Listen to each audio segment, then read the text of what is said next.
যে কন্টেন্ট আছে সেগুলো অনুধাবন করে আমরা ভবিষ্যতেও কাজ করব এবং বাংলাদেশে এমন একটি গণতান্ত্রিক চর্চা শুরু হোক যেন নারীরা যেন বঞ্চিত না হয়, পিছিয়ে না পড়ে।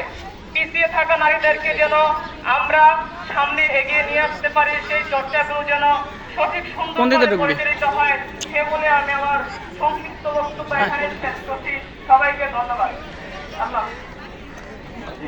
এবার আমি ছোট করে আরেকটা সুন্দর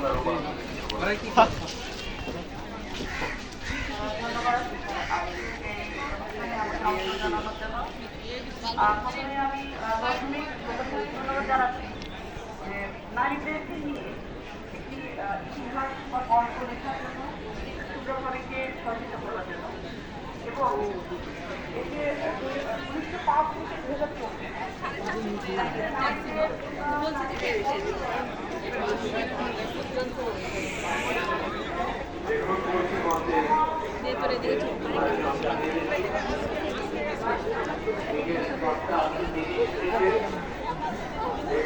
সাংবাদিক আবু সাইদ খানের মুখোমুখি হবেন আসাদ আহমেদ এবং সন্ধ্যা 6টায় গবেষক ও উদ্ভিদবিদ নোবেল প্রাপ্ত মুখোমুখি হবেন মনিরুজ্জামান রোহানের।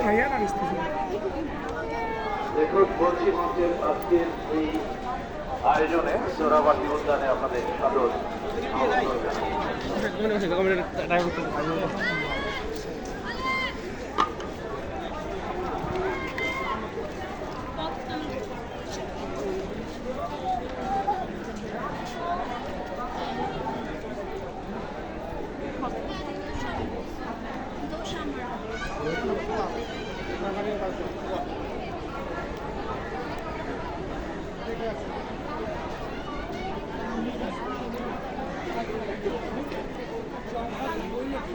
এখান থেকে বুঝতে যে কোনো একটা জায়গায় জংফা করে আছে